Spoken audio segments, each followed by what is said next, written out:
Okay. All right. Okay, so what are 5 ways that somebody can simply change their life to live a little bit more green, just thinking smaller, thinking home? Well, I'll think about 4 initially, and then I'll give you the 5th. I'm just going to do these off the top of my head. I haven't really thought of this before. Okay. You can be way more careful with your recycling. You know, you really can be sure that things are clean and they're separated to allow the recyclers to do their work. If you put a dirty piece of something into a recycling bin, you can contaminate the entire bin. So let's say you've got a bin of 24,000 tin cans. 1 or 2 cans in there that haven't been cleaned out, that have still got dog food or fish or whatever in them, can contaminate the whole batch, and you throw everything away then. So responsibility there about making sure your recycling is clean, clear, and separated. It's not hard to do once you get used to it. It's just, you just have to wash those things before you put them in the bins. That's 1. Number 2, I'd say, and I know this is just a pet thing of mine, leaving packaging in stores. I've done it for years. I could not imagine just being like ripping up all my food and just leaving all the packages there. Think of the satisfaction Isn't that you rude? get. Rude to whom? No. How rude is it for somebody to say to me, you've got to take 40 pounds of plastic home wrapped around 1 green pepper? I don't have to do that. I can buy my stuff at Jezebel's up here. But if I go to town and they see 3 peppers in a plastic box, just leave the box there. Tell the Safeway, I don't want the damn plastic box. That's not what I'm buying. Take your medicine out. Just take the bottle that's got the medicine in it. You don't need the boxes and the wrapping and the tin foil. You don't need that stuff. And tell the retailers you don't want that stuff. And just buy less. Use what you got over and over again. You know, my little place here, I mean, this wood is all salvaged from the Bonaparte Bridge when they resurfaced the bridge. They're just going to go burn that. I think that too. I see it out when I'm like walking around. I'm like, well, what? But you can't really just take stuff either. No, of course not. But you can reuse stuff. Yeah. You know, and when people come here to work for me, and they, like for instance, when we rebuilt this little bunkhouse here, people want to go to town and buy new lumber. I go, don't have to buy new lumber. No. I've got all kinds of old scabby crap around this place. Let's use all the old scabby crap first. So you can reuse. It's the classic line: reduce what you buy. Don't buy more than you need. Reuse. Don't take home the stuff that you didn't buy, which is the packaging. Reuse whatever you can, and you can use stuff all the time that you can use over and over and over again.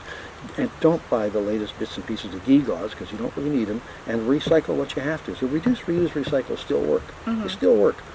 And but I want to say as the last part of this, there's all sorts of things that we can do at home. Most of them we know what they are. They're really pretty simple.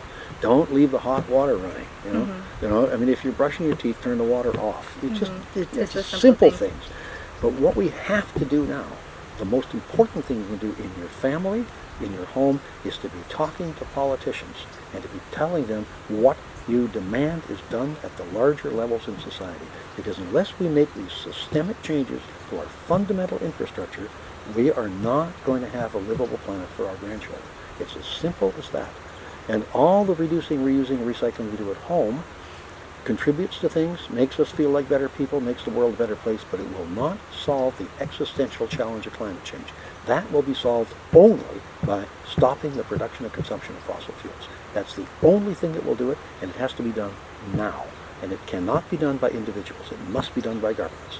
So that's the most important thing you can do, is to, I thought the elected Greens is one thing, but no matter who your politicians are, you say to those politicians, I absolutely demand as a citizen that your first priority be to take on what's needed to make the climate work, to just stop that curve. All we have to do is just make that rising temperature curve just flatten out, and we'll actually be okay. We'll still have climate refugees around the planet, we'll still have rising sea levels, we'll have all of these things, but we won't get into the runaway situation where it goes completely out of control. Because once that happens, then really there's nothing we can do anymore. It won't matter whether you recycle. It just won't make any difference at all. And the vast inequities in our society between the rich and the poor will just get worse. The billionaires, they'll be fine. Some of the billionaires keep thinking, we'll just go to Mars. Elizabeth says we should start a GoFundMe campaign and send them now. You want to go to Mars? Fine, I got a rocket for you. Elon's got one right here. Off you go, boys. And then let's let the rest of us deal with having a more equitable planet.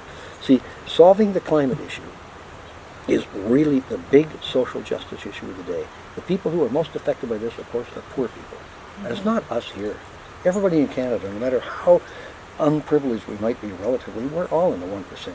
If you live on a low-lying island, if you live in Fiji, you're going to be drowned off your homeland within the next 10 or 15 years. Imagine knowing that, waking up every day and knowing that. If you live in the Mekong Delta in Vietnam, you know that within 15 to 20 years you're going to be moved out of that because sea level is going to rise. It's going to happen, and we're not going to change that. No matter what we do now, we bake that in. But we can get away from the idea that we're just going to condemn our children and grandchildren to an unthinkable world. It's just not. Imagine, it's the end of civilization. It sounds like scary, but what's scary is the idea that we would actually know that that's going to happen and not do anything, just so a few people can make a little bit more money. And it's really that simple. That simple. A few people can make a little bit more money. Well, that's nonsensical. Yeah. So we can do better.